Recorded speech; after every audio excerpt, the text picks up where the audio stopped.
Chapter 16, The Singing. When Lena heard the guard shout, terror shot through her.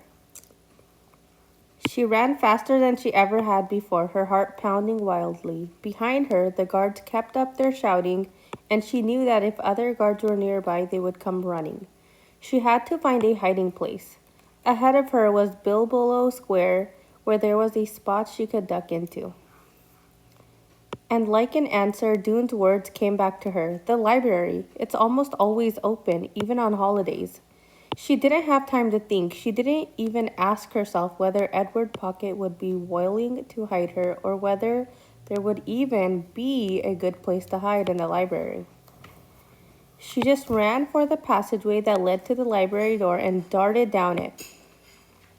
But the library door wouldn't open. She turned the knob frantically. She pulled and pushed, and then at the same time that she heard the running footsteps of the guards coming into the square, she saw the small handwritten sign stuck to the door, closed for the singing.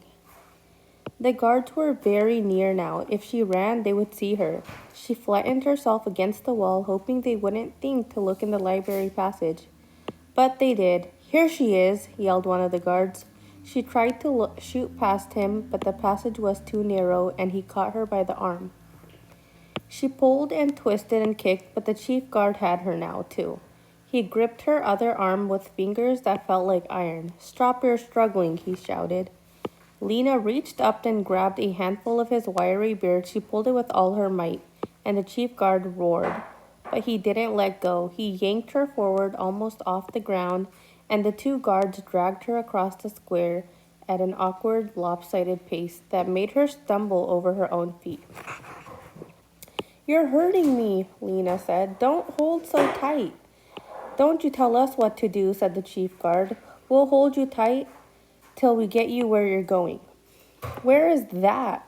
said Lena. She was so enraged at her bad luck that she almost forgot to be afraid. "You're going to see the mayor, missy," said the chief guard. "He'll decide what to do with you." "But I haven't done anything wrong." "Spreading vicious rumors," said the guard, "telling dangerous lies calculated to cause civic unrest." "It's not a lie," she said, but the guards gripped her arm even more tightly and gave her a shove, so she stumbled sideways. "No talking," he said, and they walked the rest of the way in grim silence. A few people had already gathered in Harkin Square though the workers were still getting it ready for the singing. Street sweepers crossed the square back and forth, pushing their brooms. Someone appeared at the second-floor window of a building on Gillies Street, so unfurled one of the banners that was always displayed for the singing, a long piece of red cloth, faded after years of use but still showing its design of wavy lines, representing the river, the source of all power. That was for the Song of the River. There would be a banner on the Broad Street side of the square, too. This one, deep yellow gold with a design like a grid to represent the Song of the City, and another banner on the Otterville side, the Song of Darkness, perfectly black except for a narrow yellow edge. The guards marched Lena up the steps of the gathering hall and through the wide doorway. They took her down the main corridor, opened the door at the end, and gave her one last push, a push that caused her to stagger forward in an undignified way and bump against the back of a chair. It was the same room she had seen in that other, much happier day, her first day as a messenger. Nothing had changed. The frayed red curtains, the armchairs with the upholstery worn thin, the hideous mud-colored carpet, the portraits on the wall looked down at her sorrowfully. "Sit there," said the chief guard. He pointed at a small, hard-looking chair that faced the large armchair. Lena sat.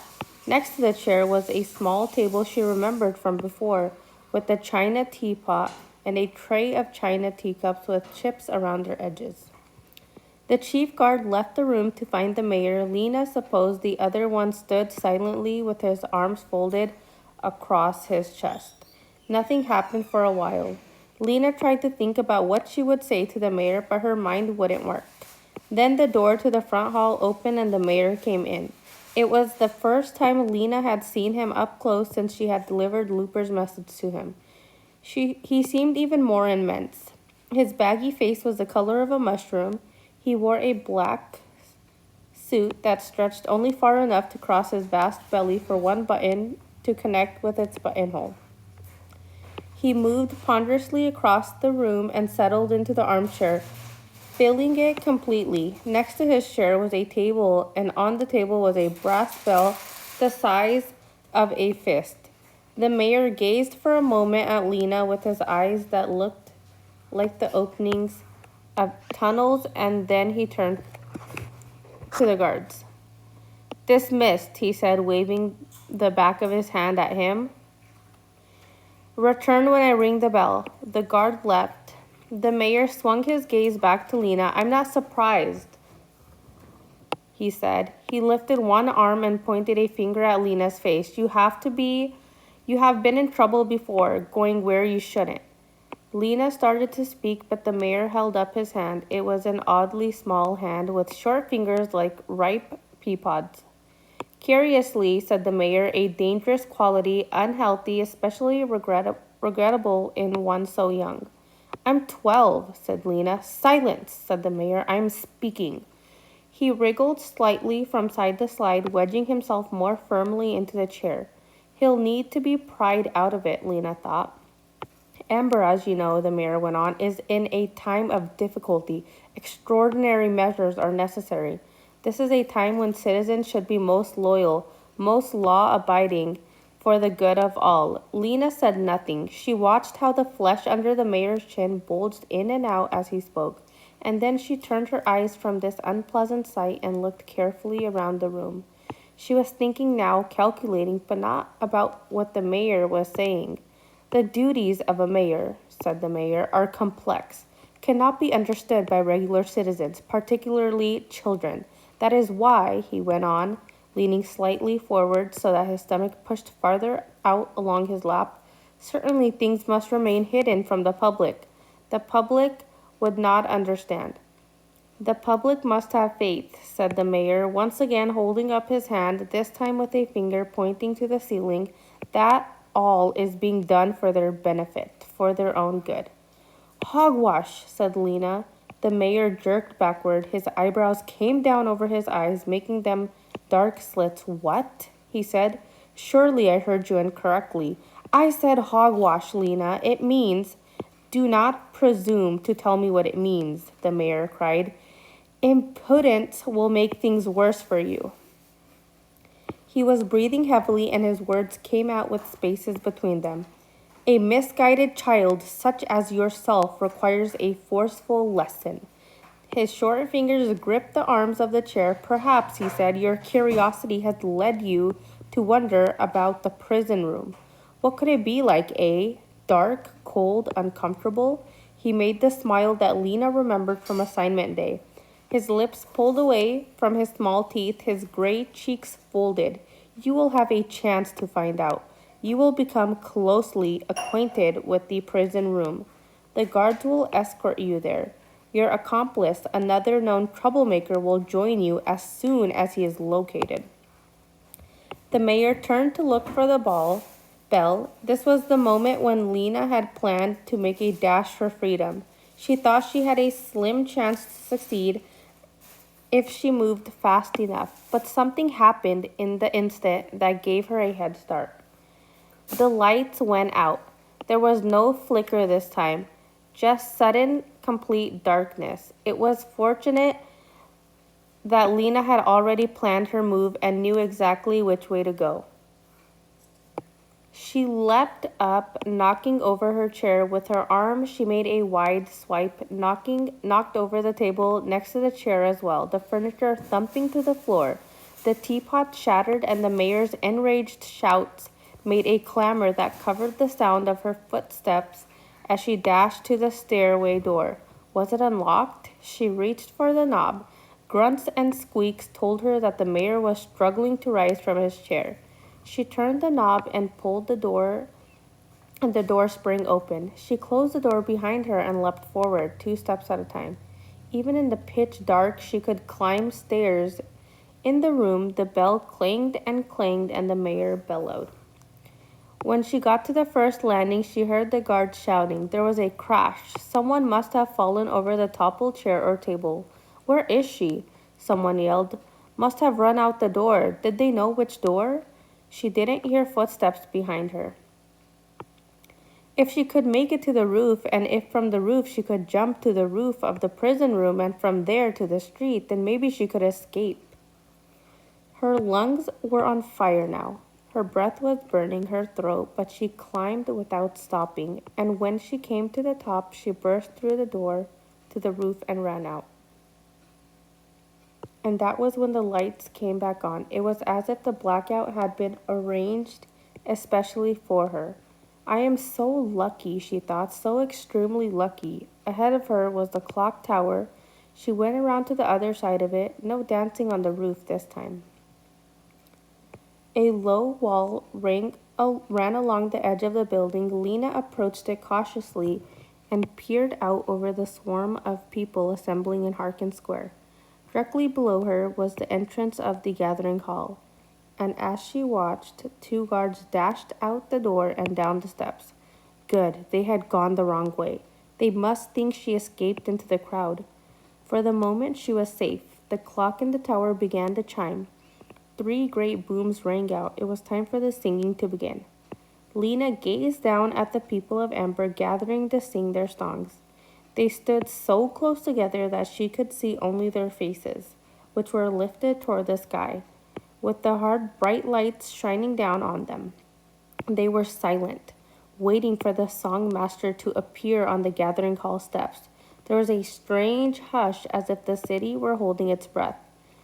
Of the whole Ember year, Lena thought, this hush before the singing was one of the most exciting moments.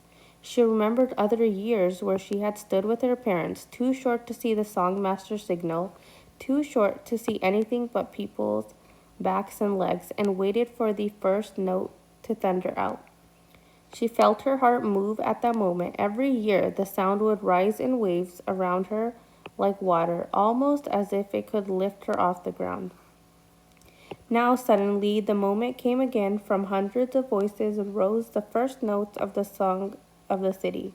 Deep and strong, she felt as if she had all the years before, a quivering inside, as though a string under her ribs had been plucked, and a rush of joy and sadness mixed together. The deep rumbling chords of the song filled Harkin Square. Lena felt that she might step off the ledge of the building and walk across the air. It seemed so solid with sound. The song of the city was long. There were verses about streets of light and walls of stone, about citizens with sturdy hearts, about stored abundance never ending. Not true, Lena thought, but at least the song of the city wound down to its end. The singers held the final note, which grew softer and softer. Then there was silence again. Lena looked out at the lighted streets spreading away in every direction. The streets she knew so well. She loved her city, worn out and crumbling though it was. She looked up at the clock. 10 minutes after 3. Dune would be getting ready to leave for the pipeworks. She didn't know whether he'd seen her being captured. If he had, he would be wondering if she'd been locked into the prison room. He'd been wondering if she should try to rescue her, or if she should go down to the river by himself. She should be hurrying to join him, but a sadness held her back, like a heavy stone in her chest. She bent her face into the palms of her hands and pressed hard against her closed eyes. How could she go far away from Ember and leave Poppy behind? Because if she went, she must leave Poppy behind, mustn't she? How could she take her on a journey of such danger? The song of the river startled her when it began, the men's voices low and rolling, swelling with power, and then the women's voices coming in above with a complicated melody that seemed to fight the current. Lena listened, unable to move. The song of the river made her uneasy. It always had. With its rolling, relentless rhythm, it seemed to urge her onward, saying, "Go down, go away, go now." The more she listened, the more she felt something like the motion of the river in her stomach, a churning, sickening feeling. Then came the Song of Darkness, the last of the three songs, and the one most filled with longing and majesty. The soul of Ember was in this song. Its tremendous chords held all the sorrow and all the strength of the people in the city. The song reached its climax. Darkness, like an endless night, sang hundreds of voices so powerful the air seemed to shiver. And at that moment, the lights once more went out. The voices faltered, but only for an instant. Then they rose again in the darkness, stronger even than before. Lena sang too. She stood up and sang with all her might into the deep, solid blackness. The last notes echoed and faded into a terrible silence. Lena stood utterly still. Will it end like this? She thought at the finish of the last song.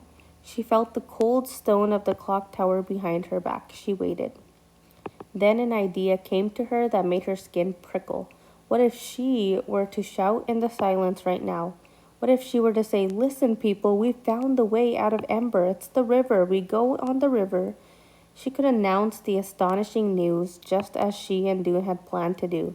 And then what would happen? Would the guards rush to the roof and seize her?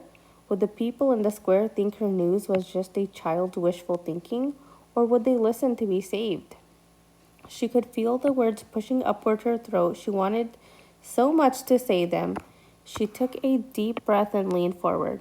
But before she could speak, a rumble of voices arose below. Someone shouted, "Don't move!" and someone else shrieked. The rumble rose to a roar, and then cries flew into the darkness from everywhere. The crowd was erupting into panic. There was no hope of being heard now. Lena clutched the edge of the clock tower as if the tumult below might cause her to fall. She strained her eyes against the darkness. Without the light, she could go anywhere. "Lights, come back on," she prayed. "Come back on." Then she saw something. At first, she thought her eyes were tricking her. She closed them tightly and opened them again. It was still there, a tiny point of light moving as she watched. It moved along slowly in a straight line. Then it turned and moved into a straight line again. Was it what it on River Road? She couldn't tell, but suddenly she knew what it was. It was Dune with a candle, Dune going toward the pipeworks in the dark. And she wanted to go too. She could feel it all through her, the urge to run and meet him and find a way out of Ember to the new place. She listened to the shouts and wails of the terrified people in the square below.